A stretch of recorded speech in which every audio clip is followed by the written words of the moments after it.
स्वागत है सभी का यू टर्न के ऑनलाइन ज्ञान सेशंस में, जिसका आज 91st सेशन है and we are slowly and steadily reaching towards our 100th session.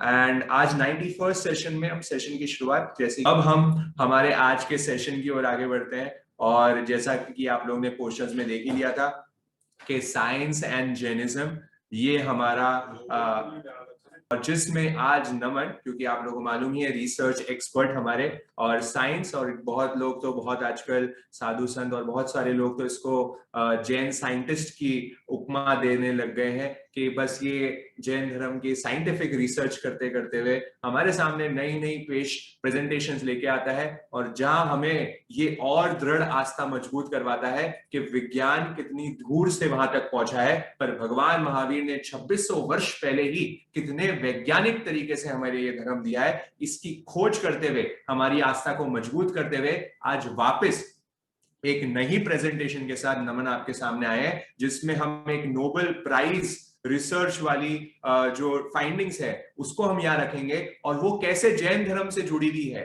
कैसे उसका पूरा संबंध जो है भगवान महावीर की वाणी से है, वो नमन आज आपको सामने यहाँ रखने वाला है। सो अब मैं आमंत्रित करना चाहूंगा नमन डागा को कि वो सेशन की ओर आगे बढ़े। जय जिनेंद्र सभी को।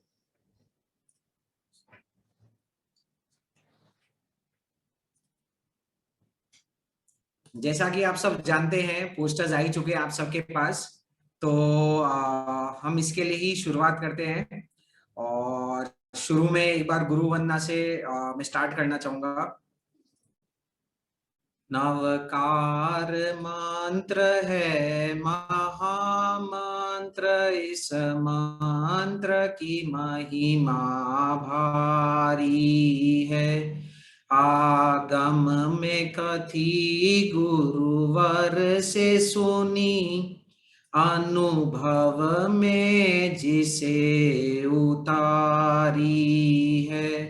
अरिहंताणम पद पहला है, अरियारती दूर भगाता है।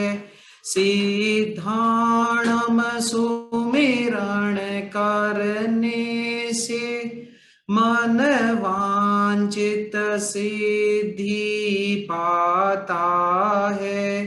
आयरियाणम तो अष्ट सिद्ध और नवनीति के भंडारी है। नमोकार मंत्र है महामंत्र, इस मंत्र की महिमा भारी है। सभी को सादर जय जिनेंद्र। एक बार मेरे को मैसेज आ रहे थे कि वॉइस क्लियर नहीं है, तो प्लीज एक बार वापस से सब चैट बॉक्स में रिस्पॉन्ड कर सकते हैं कि वॉइस क्लियर आ रही है कि नहीं आ रही है। ठीक है, परफेक्ट। तो आइए शुरुआत करते हैं आज के सेशन से। तो जैसा कि आप सब जानते हैं कि एक नोबेल प्राइज विनिंग थियरी और साइंस एंड जैनिज्म के ऊपर हम आप सबके सामने डिस्कस करेंगे। तो उसके पहले जी, आप सबने बचपन से एक चीज सुनी होगी जो हमारे सब बड़े हमें बोलते हैं, जैसे कि आप स्क्रीन पर भी देख पा रहे होंगे कि स्वामी विवेकानंद वो क्या बोलते हैं, एक समय में एक ही काम करो। तो उन्होंने ये बोला है, वैसे ही आपने आपके बड़ों को ये बोलते हुए सुना होगा कि देख बेटा, हर काम करने का एक समय होता है, सही समय पे ही सही काम करना चाहिए। तो ऐसे हमने समय से रिलेटेड काफी सारी चीजें देखी। और मार्केटिंग में आप जानते होंगे कि एक प्रिंसिपल भी आता है, you have to be with the right product at the right place at the right time. तो टाइमिंग इज वेरी इंपॉर्टेंट, समय बहुत इंपॉर्टेंट है। और खासकर इंडियन कल्चर में, भारतीय संस्कृति में ये एम्फेसिस दिया जाता था कि हर काम करने का एक समय होता है, जैसा कि आप सामने कोर्ट पर भी देख पा रहे हैं। पर हमें बार बार ये लगता है ये समय पर काम करने से क्या है, काम तो काम है, कभी भी कर लो, क्या फर्क पड़ता है। तो उस पे ही हम थोड़े आज डिस्कशंस करेंगे। उसके पहले मैं आप सबसे पूछना चाहूंगा, तो आप सबके लिए ये एक क्विज है, तो आप सबको चैट बॉक्स में जल्दी से बताना है कि गेस हु या गेस व्हाट, आपको ये पिक्चर देख के क्या लग रहा है, ये क्या डिपिक्ट कर रहा है? तो आप चैट बॉक्स में जल्दी से मेरे को आंसर करके बताइए कि पिक्चर को देख के आपको क्या लग रहा है कि क्या चीज प्रेजेंट की जा रही है।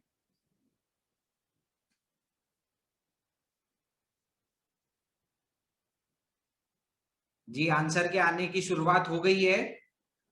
सब लोगों को क्या लग रहा है ये पिक्चर देख के?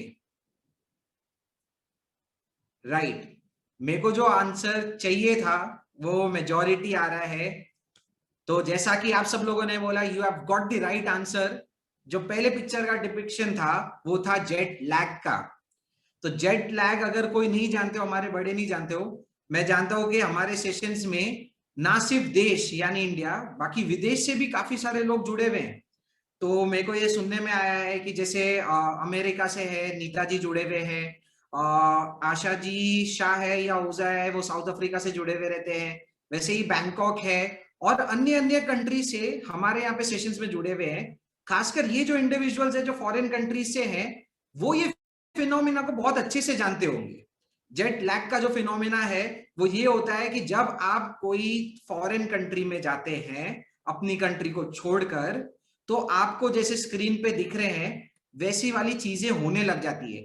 यानी आपके जो स्लीप पैटर्न्स है वो डिस्टर्ब हो जाते हैं, आप में थकान सी महसूस होने लग जाती है, आपके उठने और सोने का पैटर्न चेंज हो जाता है, सर दर्द होने लग जाता है, भूख कम हो जाती है, मोशंस की प्रॉब्लम हो जाती है, ऐसी बहुत सारी चीजें होने लग जाती है। वो होती है जेट लैग जब भी आप दूसरी कंट्री में जाते हो, राइट? तो अब इसके साथ एक और स्टैटिस्टिक्स मैं आप सबके सामने रख रहा हूं, वो ये है कि जैसा कि आप देख पा रहे होंगे इसमें लिखा है 10 to 40% of the workers with irregular schedules experience shift work disorder. यानी ये और ऐसी बहुत सारी रिसर्च ये कहती है कि जो इंसान नाइट शिफ्ट में काम करते हैं यानी रात के दौरान काम करते हैं, यानी जो नॉर्मल डे शेड्यूल है उससे अलग टाइमिंग्स पे काम करते हैं, तो उनकी डिप्रेशन लेवल्स, उनका वर्क डिसऑर्डर्स, इसकी प्रोबेबिलिटी बहुत इंक्रीज हो जाती है। अब तीन अलग अलग चीजें आप सबके सामने बोली गई। एक ये था जो हमारे इंडियन कल्चर में हमारे बड़े लोग, हमारे आचार्य मुनि सब बोलते थे कि हर काम करने का एक सही समय होता है, सही समय पे सही काम करना चाहिए। दूसरा आपने फिनोमिना देखा वो था जेट लैग का, और तीसरा था कि जो वर्कर्स नाइट शिफ्ट में काम कर रहे हैं या रात को काम कर रहे हैं उनके साथ बायोलॉजिकली क्या प्रॉब्लम होती है। इन सब में एक कॉमन धारा है, यही सब चीजें क्यों होती है, कैसे होती है। देखिए साइंस है, जो भी आप जानते हो, सबने साइंस पढ़ी होगी। साइंस का बेसिक फंडा होता है you always have to keep questioning why a certain thing is happening, why a certain phenomena is happening, ये सब चीजें क्यों हो रही है। तो यही फैक्ट्स जब हमारे सामने आते हैं तो हम ये पूछते हैं कि ऐसा क्यों हो रहा है, जेट लैग कैसे वर्क कर रहा है, हमारे बड़े लोग क्यों बोलते थे। तो ये क्यों का ही जो आंसर है, और ये आंसर जिसने खोज निकाला, इसके पीछे का पैटर्न जिसने खोज निकाला, उसको नोबेल प्राइज मिल गई, जो आज का टॉपिक है। तो जैसा कि आप देख पा रहे होंगे अपने स्क्रीन पर, जी ये आप सबके सामने स्क्रीन होगी जहां पे आपको दिख रहा है कि 2017 में the Nobel prize in the field of medicine and physiology was awarded to these three individuals। ये जो तीन लोग आपके सामने दिख रहे हैं उनको ये मिला था, और उनको ये चीज की नोबेल प्राइज मिली थी कि उनने अपने रिसर्च में बॉडी की जो इंटरनल क्लॉक होती है उससे डिस्कवर कर लिया था। जी हाँ, बॉडी की इंटरनल क्लॉक। तो ये रिसर्च क्या बता रही है कि हमारे बॉडी के अंदर एक क्लॉक है, जैसा कि अब आप देख पा रहे होंगे आप सबकी स्क्रीन पर। एक मिनट जी, तो जैसा कि आप देख पा रहे हो कि ये रिसर्च क्या बता रही है, आइए देखते हैं कि जेट लैग का कारण क्या है, हर समय पे हर काम क्यों करना चाहिए। तो रिसर्चर्स ने ये ढूंढ के बताया कि हमारी जो ये ब्रेन होती है, ये ब्रेन के अंदर एक मास्टर क्लॉक होती है, जो आप आपकी स्क्रीन पर देख पा रहे होंगे कि this brain has a master clock in it. जी, तो अब ये मास्टर क्लॉक का विजुअल डिस्क्रिप्शन है, जो ये आप बीच में देख पा रहे हैं, बड़ी सी जो घड़ी है, उस रीजन को, पूरे रीजन को बोला जाता है सुप्रा कायस्मेटिक न्यूक्लियस। बहुत भारी सा वर्ड लग रहा है तो उसके ऊपर गौर मत कीजिएगा, शॉर्ट फॉर्म दिया जाता है SCN। SCN है यानी ब्रेन का एक रीजन है, एक न्यूक्लियस का पार्ट है जहां पे मास्टर क्लॉक पाई जाती है। वर्ड क्या यूज किया गया है? Master clock. क्योंकि रिसर्चर्स ने देखा कि पूरे बॉडी में सिर्फ एक घड़ी नहीं है जो हमारे बीजे के अंदर पाई जाती है। सुपर काइस्मेटिक न्यूक्लियस में you have the master clock, पर ये मास्टर क्लॉक के साथ आपको जो 3 और क्लॉक्स दिख रही होगी उसे बोला जाता है पेरिफेरल क्लॉक्स।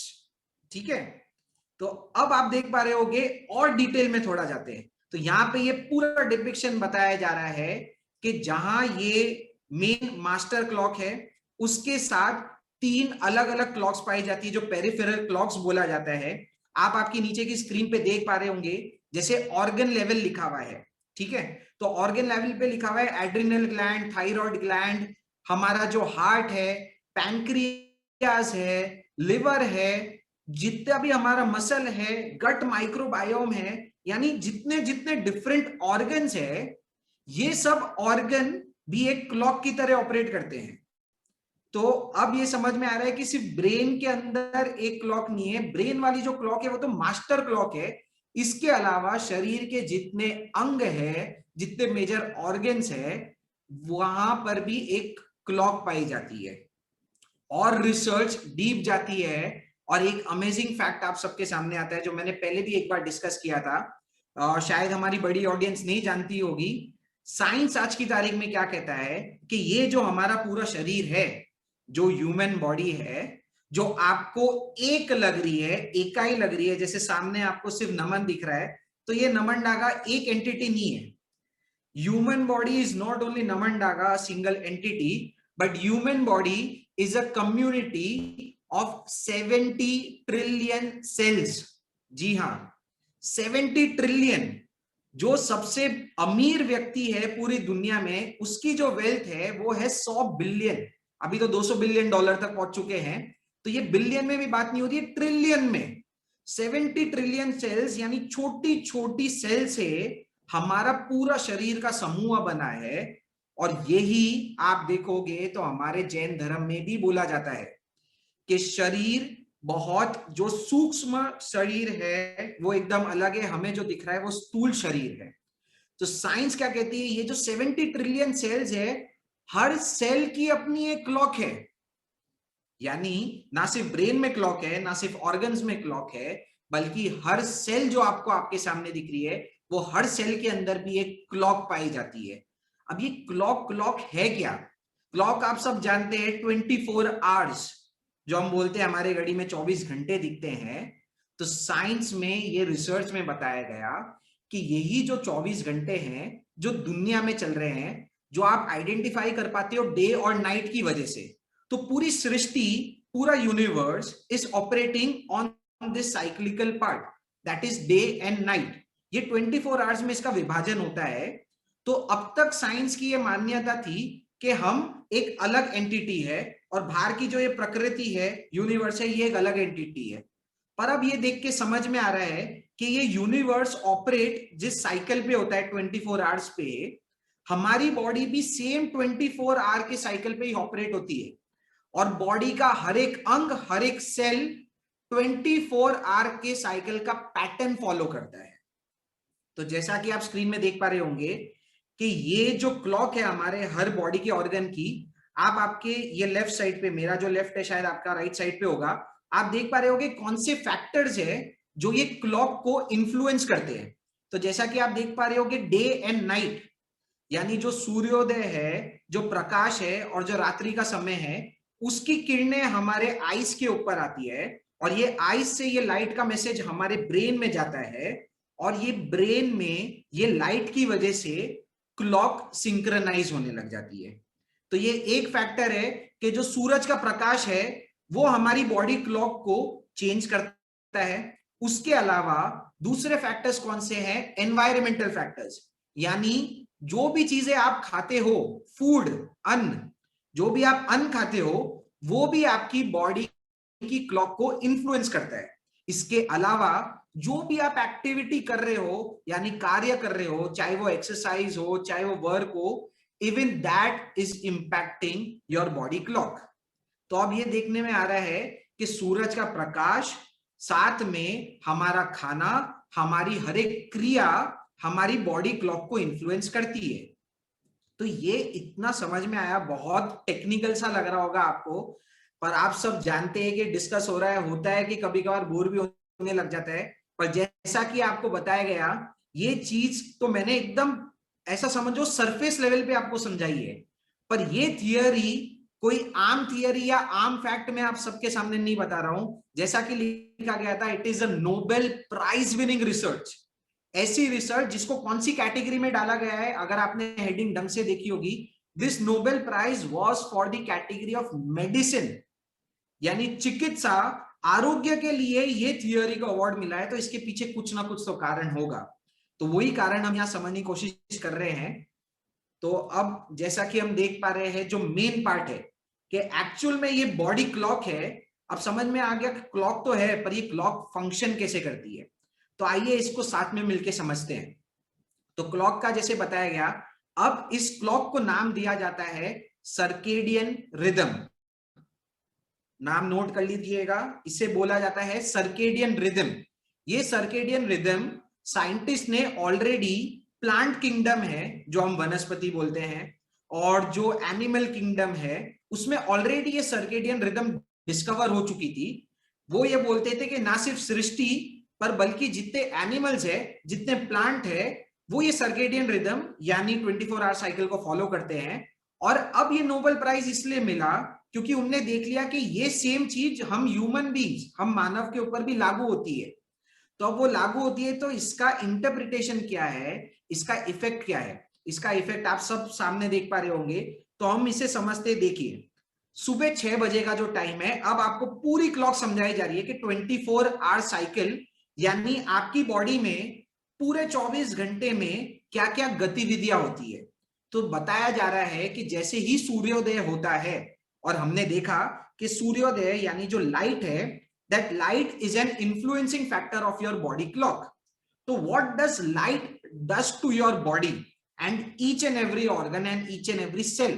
तो लाइट आते के साथ सूर्योदय में, जैसे कि आप स्क्रीन पे देख पा रहे होंगे, 6:30 बजे के आसपास सूर्योदय होते ही ब्लड प्रेशर जो है वो एकदम तेजी से इंक्रीज होने लग जाता है।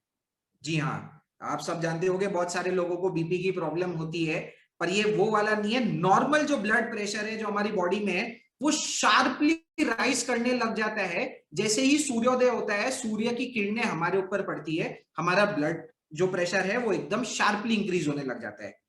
7:30 बजे के आसपास लिखा गया है कि मेलेटोनिन जो है वो स्टॉप हो जाता है। इसमें हम थोड़ा लास्ट में आएंगे, ये पॉइंट को होल्ड करके रखिएगा। और थोड़ा दिन में आगे बढ़ते हैं, तब देखा जाता है कि मॉर्निंग का जो टाइम है और जब नून का टाइम चालू हो रहा है, यानी लगभग 10 बजे का जो समय है, 10 बजे के समय में आपकी हाईएस्ट अलर्टनेस होती है, यानी आपका जो फोकस है, आपकी जो अलर्टनेस है, वो अपने एकदम पीक पर होती है, अपने परम पे होती है, अपनी पराकाष्ठा पर होती है। फिर जैसे जैसे दिन बढ़ता है, तो ये बोला जाता है कि जब 12 बजे का टाइम आता है एग्जैक्ट, जो आप सब जानते होंगे अगर आपने कभी बाहर स्टेप आउट किया होगा, लगभग 12 बजे का समय वो है जब सूर्य आसमान पर अपने उच्चतम बिंदु पर होता है, यानी it is at is highest position in the sky sun. और वो आपको एकदम, अपन बोलते हैं ना कि एकदम मेरे माथे के ऊपर सूरज आ रहा है, वो जो समय होता है वो 12 बजे का होता है। वो 12 बजे के समय में साइंस बोलती है कि अलर्टनेस तो 10 बजे से बढ़ने लग गई थी, पर जैसे ही 12 बजे का समय आता है, जब सन एकदम हाईएस्ट लेवल पे है, तब आपकी एकदम पीक अलर्टनेस चालू हो जाती है। अब ये 12 बजे का फैक्ट सुन के जो आप सबको स्क्रीन पे दिख रहा है, मैं आप सबसे जानना चाहूंगा कि ये 12 बजे के रिलेटेड आपको कोई चीज याद आती है जो हमारे बड़े हमें कुछ बोलते थे? क्या आपके बड़ों ने, मम्मी पापा ने, गुरुओं ने 12 बजे के आसपास की कोई चीज आपको बताइए, कोई रिचुअल, कोई क्रिया? अगर है तो जल्दी से मेरे को चैट बॉक्स में लिख के बताइए। मैं सबसे जानना चाहूंगा, चाहे वो जैन है, नॉन जैन है, क्या किसी ने कभी सुना है कि 12 बजे क्या करना चाहिए?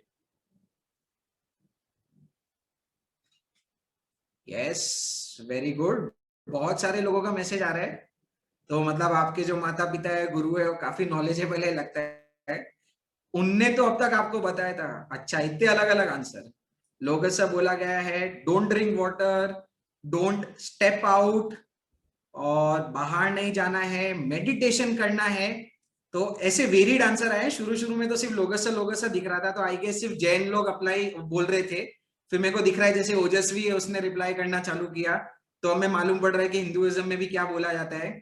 तो काफी इंटरेस्टिंग आया है। तो एक बार समराइज कर दिए, लोगस ध्यान, बाहर नहीं जाना चाहिए, पानी नहीं पीना चाहिए, उप शब्द नहीं, ओके मतलब कोई अपशब्द नहीं कहना होगा, शायद इसका मतलब ये होता होगा, स्वाध्याय नहीं करना है, और तेज नहीं चलना है, नहाना नहीं है। अरे वाह, एकदम अलग अलग। बर्थडे विश, ये किसने बोला? ये तो मेरे को भी, बाकी सब तो मैंने लगभग सुना हुआ था, पर बर्थडे विश नहीं करना है। तो शायद जो भी बर्थडे विश है, कृतिका जी आप डिसअपॉइंट होंगे। साइंस के हिसाब से मैं बर्थडे विश को तो प्रूव नहीं कर पाऊंगा, पर बाकी सबको तो कोशिश जरूर करूंगा। बेसिकली कुछ भी अच्छा काम करने के लिए मना किया गया है, ठीक है। तो आंसर्स मिल गए कि 12 बजे क्या क्या करना चाहिए, आप सब लोगों ने भी पढ़ ही लिया होगा।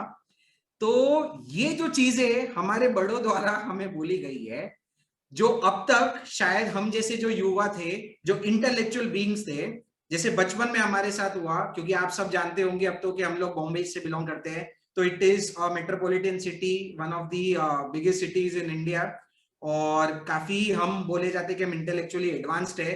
तो तब हमारी जब मम्मी हमें बोलती थी कि देख 12 बज गए, 12 बज गए, सब चीजें बंद कर, जैसे आप सबको बोला गया ना, वही चीजें बोली जाती थी। बेटा 12 बजे हो गई, ये पढ़ाई नहीं करनी है, पढ़ाई नहीं करनी है। बोला पढ़ाई नहीं करनी है तो फेल हो जाऊंगा, पढ़ाई तो करनी है। नहीं नहीं, पढ़ाई नहीं करनी है तो क्या करना है? अभी 4 लोगों से बोलने बैठ जा, जो बहुत सारे जैन लोगों ने लोगों से लिखा था, उसी के साथ आपकी जो मम्मियां हैं, वो आपके धर्म के हिसाब से कोई नई नई चीजें बोलती गई। अब ये जो चीजें आप सबके सामने आई है, इससे रिलेट करने की कोशिश कीजिए सर्केडियन रिदम के साथ। सर्केडियन रिदम में अभी हमने क्या समझा कि 12 बजे के टाइम पे क्या होता है। 12 बजे के टाइम पे your brain is in the highest alertness phase. आपकी जो एकाग्रता है वो पराकाष्ठा पे है, वो चरम पर है। जब आपकी अलर्टनेस बढ़ रही है, तो सबसे बेस्ट चीज क्या करने की होती है? आपको याद है, जब भी आपको माला फेरने को बोला गया, खाली बड़े लोग नहीं, बच्चों के लिए भी बोल रहा हूं, युवाओं के लिए बोल रहा हूं खासकर, क्योंकि हमारे जो बड़े लोग हैं वो तो बहुत ही सरल है, वो अपनी जो गुरु की बात है वो बहुत अच्छे से मान लेते हैं, श्रद्धावान वाले लोग हैं। तो ये सेशंस हम लोग जनरली उनके लिए नहीं लेते हैं, पर उनके लिए जरूर ये बताते हैं, ताकि आगे आपके बच्चे, आपके दोस्त, आपका समाज अगर आपसे पूछे कि 12 बजे 4 लोगों से क्यों बोला जा रहा है, 12 बजे ध्यान क्यों किया जा रहा है, तब आप सिर्फ ये जवाब मत दो कि मेरे को मेरे गुरु ने बोला है, मेरे को भगवान महावीर ने बोला है, मेरे को कृष्ण भगवान ने बोला है। ये आंसर नहीं बोलना है। 21वीं सदी में हम ऐसे आंसर्स नहीं ले सकते हैं। इसके लिए हम आप सबके सामने ये साइंस के सेशंस लेके आते हैं, जहां पे ये समझ में आ रहा है कि 12 बजे जब हाईएस्ट अलर्टनेस है, तो आप सब जानते हो जब भी आपको माला फेरने को बोला गया या जब भी आपको ध्यान लगाने को बोला गया, तब आप सबके दिमाग में एक ही चीज आती थी कि भैया फोकस नहीं हो पा रहा है, कॉन्सेंट्रेट नहीं हो पा रहा है। निपुण बहुत बार अपने सेशंस में बोलता है कि माला फेर रहे हैं, पर हमें मालूम भी नहीं पड़ता है कि माला कब कंप्लीट हो गई, और हम वर्ल्ड टूर करके आ जाते हैं, हमें पता ही नहीं होता है। पर लास्ट में देखते हैं अरे 108 जो मन की है वो तो पूरी हो गई। इसलिए निपुण हमेशा कबीरदास जी का एक कोट बोलते रहता है आप सबके सामने, कि वो कुछ तो होता है कि कर में फिरे माला, जीव फिरे मुखमाई, मनवा तो चौ दिशे फिरे, कबीर कहे ये भजन नहीं, ऐसा ही कुछ वो बोलते रहता है। सॉरी मेरे को एग्जैक्टली याद नहीं है, पर आप सबको उसका अर्थ याद होगा, इंटरप्रिटेशन याद होगा। तो हर जो विचारक है वो ये बोल रहा है कि फोकस, क्योंकि चाहे ध्यान करना है, चाहे वो लोगसा का हो, मेडिटेशन का हो, आपको तब अलर्टनेस की जरूरत होती है, फोकस की जरूरत होती है। ये फोकस नेचुरली, ये आप समझिए, ये फोकस नेचुरली यूनिवर्स, आप उसे बोल लो, ब्रह्मांड बोल लो, भगवान बोल लो, कॉस्मोस बोल लो, कुछ भी बोल लो, आपको प्राकृतिक तौर पर यूनिवर्स से सहायता मिल रही है कि आपकी अलर्टनेस पीक पर है। तो जब अलर्टनेस पीक पर है, तो उसके लिए बेस्ट यूटिलाइजेशन क्या होता है, यहां आके फर्क आपको समझना पड़ेगा। आप सब लोगों के मन में क्वेश्चन आ सकता है, जैसे मैं भी अभी एक्सप्लेन कर रहा था, तो मेरे को एकदम से रैंडमली एक क्वेश्चन आया कि जिन लोगों को ये बोला गया था कि पढ़ाई नहीं करनी है 12 बजे, वो हो सकता है मेरे को कमेंट बॉक्स में टाइप करके बता दें या बाद में फोन करके बोले कि भैया अगर अलर्टनेस हाईएस्ट लेवल पे है तो पढ़ाई करनी चाहिए ना। तो मेरी जो मम्मी बोल रही थी या जो मेरे गुरु बोल रहे थे वो गलत है। या फिर यही जो आपने स्वाध्याय का बोला, जो हमारे धर्म वाले वो बोलेंगे व्हाट इज स्वाध्याय? स्वाध्याय स्टडिंग, वो स्टडी करनी चाहिए। तो स्टडी करने के लिए भी मना किया गया और साथ में जो सांसारिक पढ़ाई है उसके लिए भी मना किया गया। तो ये तो कॉन्ट्राडिक्टरी चीजें हो जाएगी। अलर्टनेस से तो मेरे को वहां यूज करनी चाहिए थी, पर यही हम बार बार सेशंस में ले रहे हैं। This is the difference between Indian culture and western culture. This is a difference between भारतीय संस्कृति एंड पाश्चात्य संस्कृति। भारतीय संस्कृति में सिर्फ एकमात्र गोल होता था, एकमात्र लक्ष्य होता था, वो लक्ष्य था मुक्ति, वो लक्ष्य था मोक्ष, वो लक्ष्य था निर्वाण, वो लक्ष्य था एनलाइटेनमेंट। वो हम उसे हमारा हाईएस्ट गोल मानते थे। उसके लिए जो भी एक्टिविटीज करनी होती थी हम करते थे। हमें भारतीय को ये गिल्ट रहता था कि हम दीक्षा नहीं ले पा रहे हैं, हम साधु नहीं बन पा रहे हैं, हम फुल टाइम मुक्ति के लिए साधना नहीं कर पा रहे, धर्म नहीं कर पा रहे हैं। तो इसलिए हमें जीवन यापन के लिए कुछ ना कुछ एक्टिविटी करनी है। पर जब भी हमें समय मिलेगा 24 घंटे में हम धर्म करेंगे, जब भी हमें पूरे महीने में छुट्टी मिलेगी हम कोई ना कोई धर्म की एक्टिविटी करेंगे। तो ये हमारा गोल था। वो गोल के लिए जो सबसे उपयोगी साधन है वो है ध्यान। आपने कोई भी बड़े भगवान की मूर्ति देखी होगी, चाहे वो महावीर की ले लो, चाहे वो बुद्ध की ले लो, चाहे कृष्ण की ले लो, चाहे कोई भी गॉड की ले लो, you always find them in a meditative position. वो आपको हमेशा ध्यान मुद्रा में ही दिखेंगे।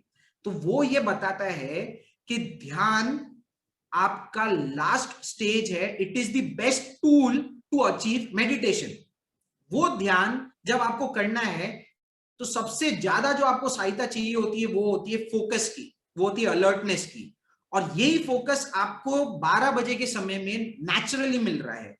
इसीलिए ये बोला जाता था कि और कुछ नहीं करना, ध्यान करना। पर सब लोग ध्यान की विधि तो जानते नहीं है।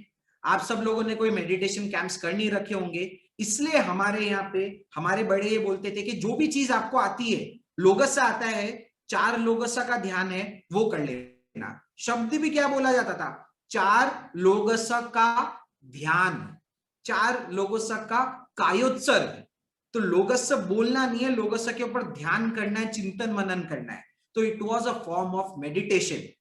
पर यह भी एक फैक्ट है कि अगर आप पढ़ाई करने बैठोगे उस समय में तो आपका पढ़ाई भी बहुत अच्छे से होगी।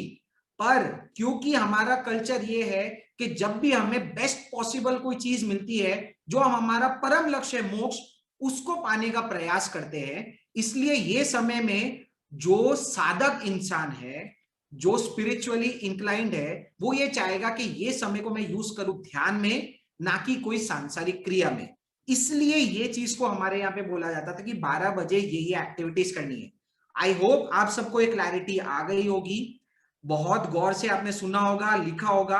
अगली बार आपका बच्चा, दोस्त कोई भी बोलता है तो उनको पूरे गर्व से और फुल कॉन्फिडेंस से उनको ये लॉजिक समझा दीजिएगा। पीपीटी शेयर करना है सब कर लीजिएगा, जो करना है कर लीजिएगा, पर उनको ये मौका मत दीजिएगा कि जो हमारा धर्म है या जो हमारे रिचुअल्स है वो बहुत ही ऑर्थोडॉक्सिकल है या इलॉजिकल है। There is logic in everything. ठीक है, तो अब हम पहुंचे हैं 12 बजे के समय पे। अब देखते हैं कि जब 12 बजे का समय पास होने लग जाता है तब क्या होता है सर्केडियन रिदम के हिसाब से। तब बताया जा रहा है कि लगभग 2:30 बजे के आसपास आपका बेस्ट कोऑर्डिनेशन टाइम होता है। यानी all your body, your brain, your all the organs, all the cells, ये मैं बार बार रिपीट कर रहा हूं ताकि आगे रिपीट करने की जरूरत नहीं पड़े। जब भी मैं बॉडी क्लॉक बोल रहा हूं तो आपको ध्यान रखना है कि ये क्लॉक ना सिर्फ आपके ब्रेन में है बल्कि हर एक ऑर्गन में, आपके हार्ट में, आपके लंग्स में, आपके लिवर में, और इसी के साथ आपकी एक एक जो कोशिकाएं हैं उसके अंदर की जो घड़ी है वो इन चीजों से इंफ्लुएंस हो रही है। वो घड़ी के ऊपर ये इंपैक्ट हो रहा है। जब दिन का टाइम आता है 2:30 बजे, तब आपका फास्टेस्ट कोऑर्डिनेशन टाइम होता है। थोड़ा टाइम और आगे बढ़ता है तो 3:30 बजे के टाइम पे आप देख पा रहे होगे कि लगभग 3:30 बजे के टाइम पे जब लेट आफ्टरनून होने लग जाती है तब your body is tuned to its fastest reaction time. Coordination हो गया, अब आपका फास्टेस्ट रिएक्शन टाइम चालू हो रहा है।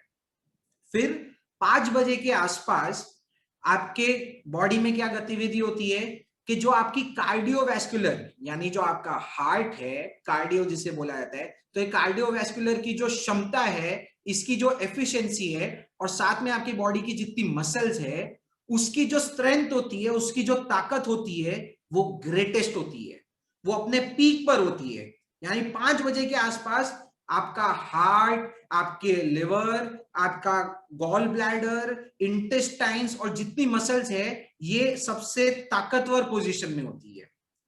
फिर हम देखते हैं जो एक मेन इवेंट आता है जिसे हम बोलते हैं संध्या काल, जो हमारे भारतीय धर्म में बोला जाता है संध्या काल, जिसे इंग्लिश में बोला जाता है सनसेट टाइम। वो सनसेट टाइम लगभग 6 बजे जो आपको दिख रहा है, वो सनसेट टाइम के बाद क्या चेंजेस होने लग जाती है, क्योंकि अभी आपने देखा डे लाइट भी इंफ्लुएंस करती है बॉडी क्लॉक को, और साथ में नाइट लाइट भी इंफ्लुएंस करती है। तो अब सूरज का प्रकाश धीरे धीरे धीरे धीरे डिम हो रहा है और प्रकृति में अंधकार आ रहा है, यानी लाइट का अभाव हो रहा है। वो लाइट के अभाव में अब बॉडी में क्या चेंजेस होती है वो देखते हैं। जैसे ही 6:30 बजे का टाइम होता है, ये देखने में आता है कि जो हमारा ब्लड प्रेशर, जो हमने शुरू में डिस्कस किया था, हमारा बीपी अपने हाईएस्ट लेवल पे होता है। ठीक है, मॉर्निंग के टाइम में बीपी वॉज शार्पली इंक्रीजिंग, यानी बीपी अगर आपका मान लो 0 पे है तो वो बहुत रैपिडली ऊपर बढ़ेगा, वो था सुबह के टाइम में। और शाम के टाइम में जो भी आपके पूरे दिन में हाईएस्ट बीपी है, कि मान लो पूरे दिन में आपकी लेवल पहुंच गई थी 130 तक, जो भी मैक्सिमम टाइम आएगा वो ये टाइम पे आएगा, आपका हाईएस्ट ब्लड प्रेशर इस टाइम पे रिकॉर्ड होगा। फिर 7 बजे क्या होने लग जाता है, आपका जो बॉडी का टेम्परेचर है वो बढ़ने लग जाता है। फिर आप देख पाओगे जो मेन इवेंट आ रहा है, यानी 9 बजे। 9 बजे एक बहुत बढ़िया चीज होती है जो आप आपकी स्क्रीन पे देख पा रहे होंगे, जिसे बोला जाता है मेलेटोनिन, यानी मेलेटोनिन का सीक्रेशन होने लग जाता है। अब ये मेलेटोनिन क्या होता है, आप सबसे एक बार रिक्वेस्ट है, जिन जिन लोगों ने वीडियो ऑन नहीं कर रखा है वो एक बार वीडियो अपना ऑन कर ले। हम बार बार इसलिए बोलते हैं क्योंकि हमने बता रखा है हमारी आदत हमेशा ऑफलाइन सेशंस लेने की है, तो जितना क्राउड दिखता है उसका एक्सप्रेशन दिखता है, उससे हमको थोड़ा मोटिवेशन आता है, जोश आता है। और जैसे हम बार बार बोलते हैं कि मेरे को ये भी समझ में आता है कि आपको बोर हो रहा है या अच्छा लग रहा है। बोर हो रहा है तो मैं एकदम फास्ट फॉरवर्ड मोड में चले जाऊंगा। अगर आपके चेहरे पे स्माइल नहीं दिख रही है, एक्सप्रेशंस नहीं दिख रहे हैं, या आप पहले ऐसे सीधे बैठे थे पर आप धीरे धीरे लेड बैक हो रहे हो, इधर उधर देख रहे हो, तो मेरे को लगेगा बॉस बाउंसर जा रहा है, अभी जो अगला पार्ट है उस पर स्किप कर देना चाहिए। तो यही हमारा कारण होता है कि हम बार बार आपसे रिक्वेस्ट करते हैं। मैं जानता हूं कि सबका इंडिया में रात का समय है, तो सब थोड़े रिलैक्स फेज में होते हैं, इसलिए ऑन नहीं करते होंगे, पर प्लीज हमारे लिए अगर हो सकता है तो इसको ऑन करके रखिएगा। ठीक है, तो अब हम देख पा रहे हैं, क्योंकि वही रात का समय है, जो लगभग अभी टाइम हो गया होगा, शायद टाइम भी मेरे पता नहीं क्या है, हाँ ठीक है, 9 बजे का जो टाइम है वो क्रॉस हो गया होगा। तो 9 o'clock के बाद क्या होने लग जाता है हमारी बॉडी में, जैसा कि देखा जा रहा है मेलाटोनिन सीक्रेट होने लग जाता है। अब ये मेलाटोनिन क्या भला है, क्या होता है मेलाटोनिन? मेलाटोनिन एक टाइप का हार्मोन होता है। हॉर्मोन्स जो आप सुनते हैं, हार्मोन बोल लो जो भी है, वो हार्मोन क्या चीज का हार्मोन है? ये स्लीप हार्मोन बोला जाता है मेलाटोनिन को। ये हार्मोन का क्या कार्य है कि वो आपको स्लीप यानी नींद में डालता है। ये जो स्लीप हार्मोन है, ये आपकी बॉडी में आपके ब्रेन के द्वारा नेचुरली 9 बजे के बाद सीक्रेट होना चालू हो जाता है। इसीलिए आपने आपके डॉक्टरों के थ्रू, अभी तो हम बड़े लोग पे तो आ ही नहीं रहे, बड़े लोग तो बोलते हैं, पर सब लोग आपको क्या डॉक्टरों के ऊपर ज्यादा विश्वास होता है अपने माँ बाप और गुरु से, तो पहले हम डॉक्टर की बात बताते हैं। डॉक्टर जो आपको बोलते हैं बेस्ट टाइम टू स्लीप, आपको 10 बजे सो जाना चाहिए, 9 से 10 बजे में आप सो जाओ, वो आपके लिए बेस्ट टाइम बोला जाता है, सब जानते हैं। अब डॉक्टर ने बोल दिया तब तो हम मान लेते हैं, पर अगर आप बड़ों को पूछोगे तो बड़े भी क्या बोलते थे, वो भी यही बोलते थे कि बेटा क्या करना है, अर्ली, जो इंग्लिश में कहावत होती है, early to bed early to rise makes a person healthy wealthy and wise. बचपन से हमें यही तो चीज सिखाई गई है कि बेटा जल्दी उठो और जल्दी सो जाओ, टाइम पे सो जाओ। टाइम पीरियड यही आता है 9-10 बजे का, साइंस भी 9-10 बजे का बोल रही है। पर ये दोनों 9-10 बजे बोल क्यों रहे हैं? इस चीज का आंसर आपको साइंस दे रही है, क्योंकि 9-10 बजे ये जो ब्रेन में आपको जो बताया था SCN, इसके अंदर एक पार्ट होता है पीनियल ग्लैंड, जो आपने सुना होगा। ये पीनियल ग्लैंड से मेलाटोनिन सिक्रीट होने लग जाता है। तो मेलाटोनिन आप बोल सकते हैं एक हार्मोन है जो यहां से सिक्रीट होने लग जाता है, और वो आपकी बॉडी को स्लीप की स्टेट में इंड्यूस करने लग जाता है। अब ये मेलाटोनिन का काम क्या होता है? मेलाटोनिन का ये काम होता है कि वो आपको नींद में तो डालता ही है, पर मेन काम क्या है, मेलाटोनिन नेचुरली सिक्रीट हो रहा है, पर आपको सोने को क्यों बोला गया है? क्योंकि अगर उस समय पे आप सो जाओगे तो ये जो मेलाटोनिन आपकी ब्रेन रिलीज कर रही थी, ये मेलाटोनिन बिना कोई बाधा के पूरे शरीर में पहुंच पाएगा। ये जो मेलाटोनिन का जो हार्मोन सिक्रीट हो रहा है, इसका यूटिलाइजेशन पूरी बॉडी कर पाएगी। और ये मेलाटोनिन का मेन काम क्या है? स्लीप हार्मोन बोला गया था, वो स्लीप लाने के लिए नहीं था, वो ये बोला गया था कि आप इस टाइम पे सो जाओ ताकि ये हार्मोन अपना काम कर सके। और इसका काम क्या है? पूरे दिन में जो आपने इतनी मेहनत की है, सुबह से जो आपने गधा मजदूरी की है, जो हमारे यहाँ पे बोला जाता है कि पूरे दिन हम पूरे दुनिया का भार हमारे कंधों के ऊपर लेके भागा दौड़ी कर रहे हैं रैट रेस में, इससे जो आपका पूरा शरीर थक गया है, वो थकान के लिए जो रिपेयरिंग चाहिए, वो रिपेयर करने के लिए जो मेन हार्मोन काम करता है, वो ये मेलाटोनिन है। और ये मेलाटोनिन अगर आप ये टाइम पे नहीं सोए तो पूरी बॉडी इसको यूज नहीं कर पाती है। तो जो बोला जाता है कि बॉडी का जो नेचुरल मेंटेनेंस है, एवरीडे का जो मेंटेनेंस है, वो प्रॉपर नहीं हो पाएगा, क्योंकि उस टाइम पे नेचुरली आपकी मशीन में ऑयल आ रहा था, पर आपने ऑयल को सब पार्ट्स तक पहुंचने नहीं दिया। और जैसा कि बहुत सारे व्हीकल ओनर्स है वो ये जानते होंगे कि जब भी हम व्हीकल को ज्यादा ड्राइव करते हैं, मेंटेनेंस में डालते हैं, तो सबसे पहले ये चीज बोलते हैं हर 2-3 महीने में ऑयल चेंज करना है। ऑयल क्यों चेंज करना है? ऑयल ये चीज देता है कि वो ग्रीजिंग देता है, जो मशीनरी है, मशीनरी के जो पार्ट्स है, उसकी जो मूवमेंट है, उसमें रस्ट इकट्ठा नहीं हो, जंग इकट्ठा नहीं हो, उसकी मूवमेंट ढंग से होते रहे, उसमें ऑयल सहायता देता है। उसी तरीके से पूरे दिन से आपने जो बॉडी का श्रम किया है, आपकी बॉडी, साइंस बोलती है इट इज अ मशीनरी, वो मशीनरी जो आपने यूज की है उसका इफेक्टिव मेंटेनेंस करना है, उसके लिए जो ऑयल है वो ये मेलाटोनिन है। और ये मेलाटोनिन आप चाहते हो कि आपके शरीर के हर एक अंग, हर एक सेल प्रॉपरली उसमें रच पच जाए, उसके लिए आपको ये समय पे सोना अनिवार्य है।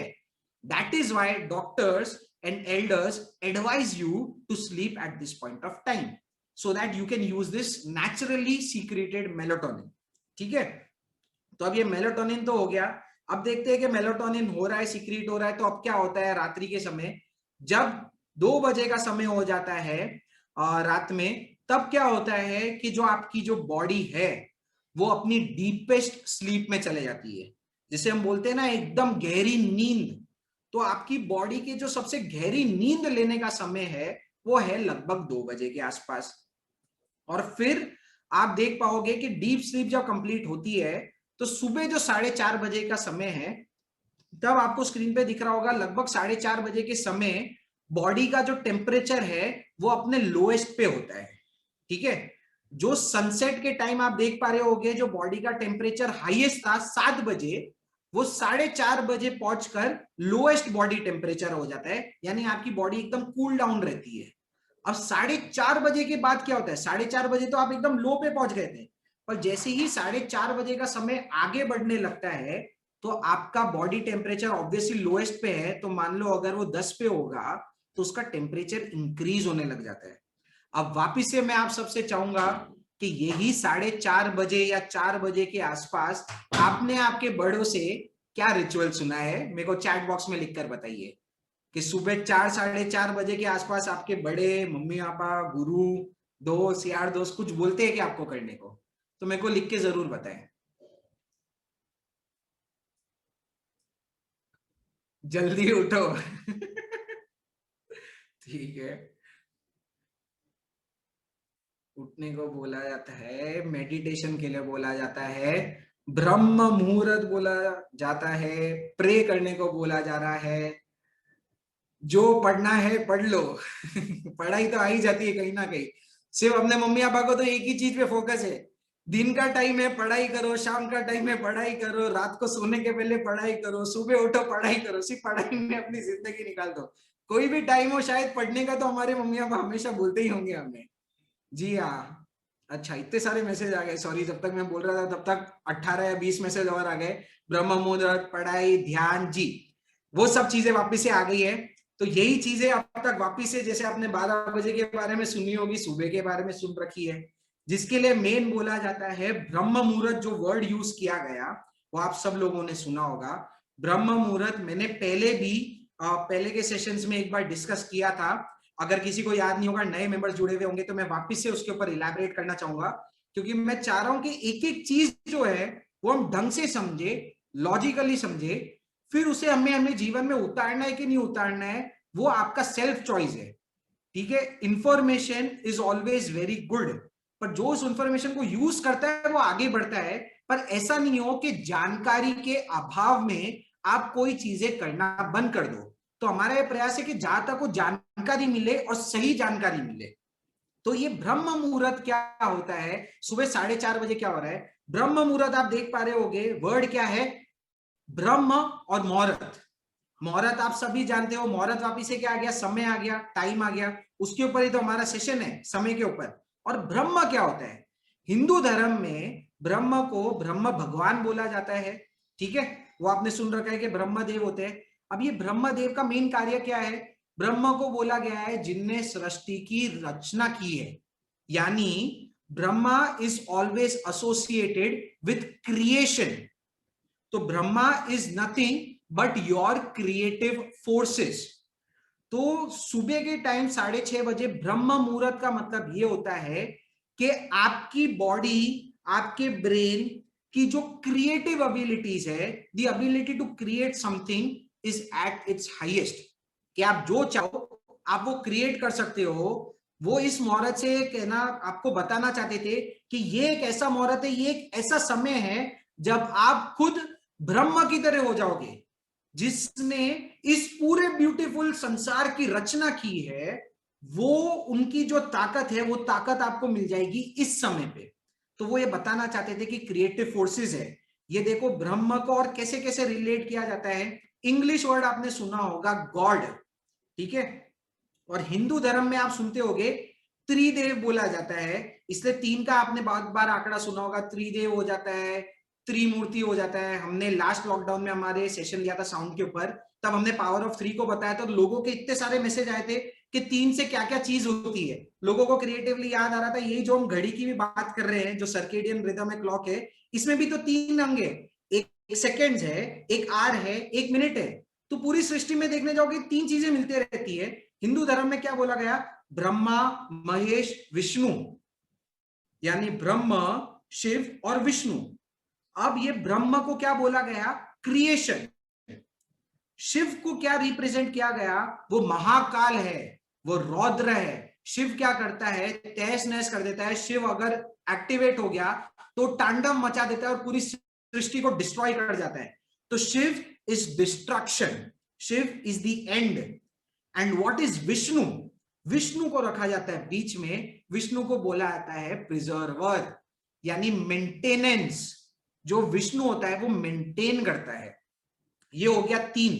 अब यही 3 को देखो, जो गॉड शब्द है इंग्लिश शब्द है, जो इंग्लिश रिलीजन है उसमें गॉड को क्या बोला जाता है, GOD। G stands for generator. Generator मतलब जो जेनरेट करता है, जो क्रिएट करता है, यानी ब्रह्मा। O क्या होता है, ऑपरेटर। ऑपरेटर का क्या होता है, जो आपका मशीन ऑपरेट कर रहा है, यानी वो चीजों को मेंटेन करके रख रहा है, प्रिजर्व करके रख रहा है। वो ऑपरेशन टीम का काम होता है, वो ऑपरेशन एग्जीक्यूटिव का काम होता है। तो ये ऑपरेटर मेंटेनर कौन है, विष्णु।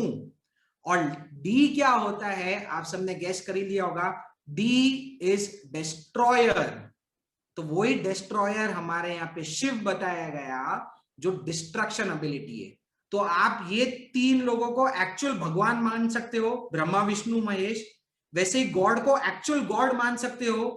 पर मेन साइंस क्या कहती है, आपको नहीं मानना भगवान में मत मानो, आपको गॉड में नहीं मानना मत मानो, पर ये जो कॉन्सेप्ट है, आपको आपके जो आचार्य थे, बड़े लोग थे, वो ये स्टोरीज के थ्रू, ये कैरेक्टर्स के थ्रू आपको संसार की रियलिटी बता रहे थे.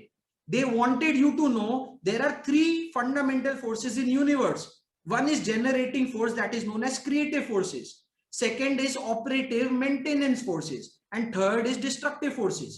यानी आपके अंदर क्रिएटिव एनर्जीज है. आप कुछ चाहो तो दुनिया में किसी चीज का सर्जन कर सकते हो, क्रिएट कर सकते हो. साथ ही अगर आप चाहो तो जो क्रिएट हुआ है उसको आप डिस्ट्रॉय कर सकते हो, तहस नहस कर सकते हो. उससे आपको नेगेटिव एनर्जीज बोला जाता है, डिस्ट्रक्टिव एनर्जीज बोला जाता है. और साथ ही आपने इन दोनों एक्सट्रीम्स के बीच में विष्णु है जो सबसे सुप्रीम है, जो रिप्रेजेंट करते हैं बैलेंस को. आपके अंदर ये पावर भी है कि आप सब चीज को बैलेंस कर सकते हो, सब चीजों को मेंटेन कर सकते हो. इसे ही जैनिज्म में एक शब्द के रूप में बोला जाता है, जो आप सब जानते होगे, जो आप सब नियमित रूप से करते होगे, वो होता है सामायिक. यस, सॉरी मैं इमोशन में बैठ गया था, मैं मैसेज नहीं देख पा रहा था. तो उत्पाद, व्यय और द्रव्य, yes I was coming to that fact also. अगर जो जैन है उनको ये जान के बड़ी खुश होगी, जैसे अभी क्योंकि हमने हिंदुइज्म डिस्कस कर लिया, क्रिश्चियनिटी डिस्कस कर लिया, पर मेन जो क्राउड है वो जैनिज्म का है. तो आप ये फैक्ट जानते होंगे कि भगवान, हमारे जो भगवान है महावीर, उनने जब उनको केवल ज्ञान उत्पन्न हुआ, यानी एनलाइटनमेंट हो गई, वो एनलाइटन के बाद जो आप बोलते कि उनने देशनादी, जो हम सुन रहे हैं जिन वाणी जिसे हम बोल रहे हैं, जिसके ऊपर सब शास्त्र आधारित है, क्या आपको मालूम है कि भगवान ने केवल ज्ञान होते ही क्या बोला? यही जो मैसेज में नीचे लिखा गया था वही बोला. भगवान ने मात्र 3 शब्दों का उच्चारण किया. वो 3 शब्द थे उत्पाद, व्यय और द्रव्य.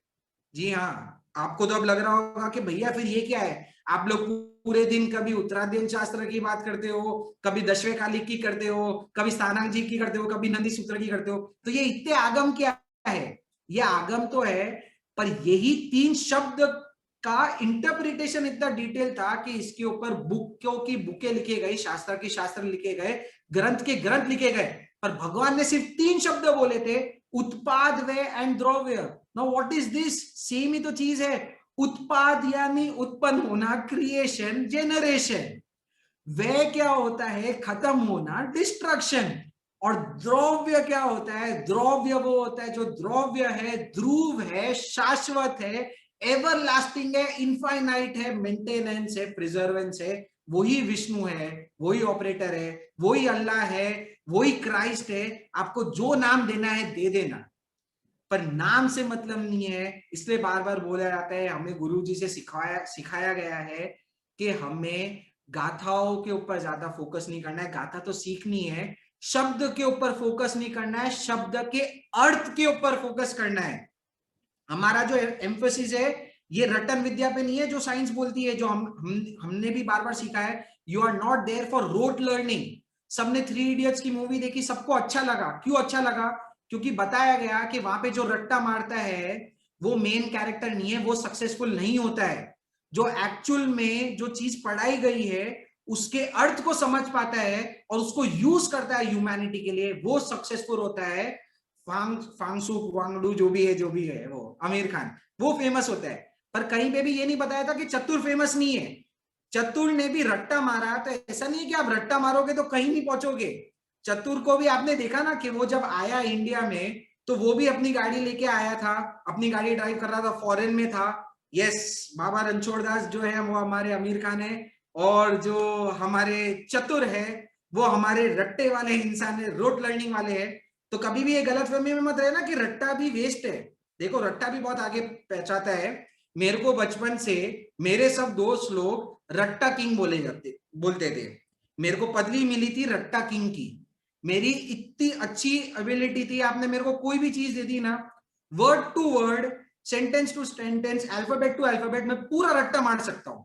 एज इट इज पूरा का पूरा प्रोड्यूस कर दूंगा, आपको पेज नंबर बता दूंगा, और word to word, line to line photographic memory आ जाती है. इससे मेरे को रट्टा किंग बोला जाता था. मैं कुछ भी लिखना होता था. आपको ये जान के अचरज होगा, एक फैक्ट बताता हूं कि मैथ्स जैसा जो सब्जेक्ट है जिसमें एक्चुअल में इक्वेशंस करनी होती है, सॉल्व करना होता है, वो मैथ्स जैसे सब्जेक्ट को भी मैं रट्टा मारता था. क्योंकि आप सब जानते होंगे कि मैथ्स में भी जो हमको जैसे स्कूल में सिखाया, क्लासेस में सिखाया, तो क्वेश्चन दिया गया है, बहुत बार वही सेम क्वेश्चन आ जाता है और उसकी पूरी डेरिवेशन दी होती है। मैं वो पूरी की पूरी डेरिवेशन को रट्टा मार लेता था, ताकि जैसे ही क्वेश्चन आए दिमाग लगाने की जरूरत नहीं पड़े, step 1, step 2, step 3, step 4 automatically चलते थे। यही चतुर क्या बोला गया है कि जिसने रट्टा मारा वो भी सक्सेसफुल हुआ, उसके पास भी फरारी की गाड़ी थी, उसके बाद भी अच्छा गाड़ी बंगला था, पर फिर भी लास्ट में वो किसके सामने जाके झुक रहा था, किसके सामने बोल रहा था झुक के तोहफा कबूल करो, तोहफा कबूल करो, जो वो सीन आता है, वो उसके सामने कर रहा था जिसने ये मैसेज दिया कि नॉलेज, आप रट्टा के पीछे मत भागो, आप नॉलेज के पीछे भागो, knowledge will make you successful. वही हमारे गुरुजी बोलते हैं कि शास्त्र है, पढ़ाई है, गाथाएं है, ये गाथाएं तो हमें पढ़नी है, पर मेन फोकस है शब्द नहीं, शब्द के अर्थ पर, जिसे बोला जाता है शब्दार्थ। शब्द के अर्थ के ऊपर फोकस करो, फिर उससे एक स्टेज ऊपर जाके भावार्थ पर फोकस करो, यानी भाव में लेके आओ। तो जब आपका शब्द शब्दार्थ बनेगा, जब आपका शब्दार्थ भावार्थ बनेगा, वही भावार्थ आगे जाके आपको परमार्थ बनाएगा, यानी आपको परम अर्थ में विलीन कर देगा, आपको भगवान बना देगा। ये हमारी संस्कृति है, ये हमारा फोकस हमेशा होता है। अब टॉपिक कहां से कहां पहुंच गया, क्योंकि मेरे को चीजें डिस्कस करनी थी, तो विष्णु भी आ गए, ये सब चीजें आ गए। हम कहा थे ब्रह्म मुहूर्त के ऊपर, तो ये चीज से डिस्कस क्यों की जा रही थी, उत्पाद वेद रो, everyone wants you to know that you have 3 forces with you, creative forces, destructive forces and maintenance forces. ये मेंटेनेंस को हमारे यहाँ पे हम बोल रहे थे, बोला जाता है सामायिक।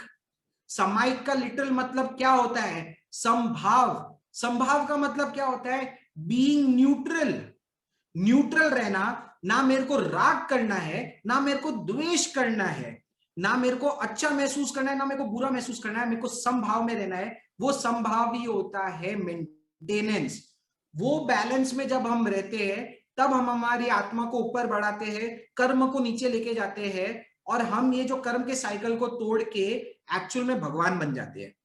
वही ब्रह्म मुहूर्त, क्यों ब्रह्म मुहूर्त आपको बोला गया, उस टाइम पे बताया जा रहा है कि ये जो 3 एनर्जीज में जो मेन एनर्जी है क्रिएटिव एनर्जी, वो अपनी पराकाष्ठा पर है। तो अगर आप चाहते हो कि अगर आपको किसी भी चीज का सर्जन करना है, मेरे को याद है किसी ने मैसेज में लिखा था कि जो भी पढ़ाई करनी है वो पढ़ाई कर लो, जो भी कार्य करना चाहते हो वो कार्य कर लो, ये बोला जाता है 4:30 बजे करने को। वो क्यों, क्योंकि उस टाइम क्रिएटिव फोर्सेस यानी यूनिवर्स आपको एक ऊर्जा दे रही है जिससे आप इजीली क्रिएट कर पा रहे हो। जैसे 12 बजे आपको ऊर्जा मिल रही है फोकस की, वैसे ही सुबह 4:30 बजे आपको नेचुरली ऊर्जा मिल रही है क्रिएशन की। यस, जैसे कि लिखा आ रहा है मैनिफेस्टेशन, बहुत ट्रेंडिंग कॉन्सेप्ट हुआ, सब लोगों ने पढ़ा होगा, law of attraction, the secret, रहस्य किताब। आपको बोला गया है जो सोचना है कर लो, मैनिफेस्ट हो जाएगा, अट्रैक्शन हो जाएगा। वो सब यही प्रिंसिपल है। लॉ ऑफ अट्रैक्शन तो अभी पहुंचा, ये लोगों ने अभी जाना, हमारे ऋषि मुनि तो बोल के चले गए थे ना ब्रह्म मुहूर्त, पर हम नादान लोग समझ नहीं पाए कि वो यही चीज बोल रहे थे कि बेटा तब मैनिफेस्टेशन की एबिलिटी है, तब तेरा लॉ ऑफ अट्रैक्शन वर्क करेगा। इसलिए पढ़ाई करना चाहता है पढ़ाई कर, धंधे के बारे में प्लान करना चाहता है धंधा कर, अगर संसार का काम करना है, संसार तेरा लक्ष्य है, संसार में प्रगति करनी है तो सांसारिक कार्य कर, और अगर तेरा लक्ष्य मुक्ति है, अगर तेरा लक्ष्य मोक्ष है, तो उस दिन सुबह 4:30 बजे बैठ के ध्यान कर, चिंतन मनन कर, और ये सर्जन कर, ये मैसेज डाल के कब, जो हमारे 3 मनोरथ का चिंतन बोला जाता है, आप सब लोगों ने देखा होगा, वो 3 मनोरथ का चिंतन बोला जाता है कि सोने के पहले भी करना है, और बहुत बार ये बोला जाता है कि सुबह उठते के साथ सबसे पहला कार्य यही करना है।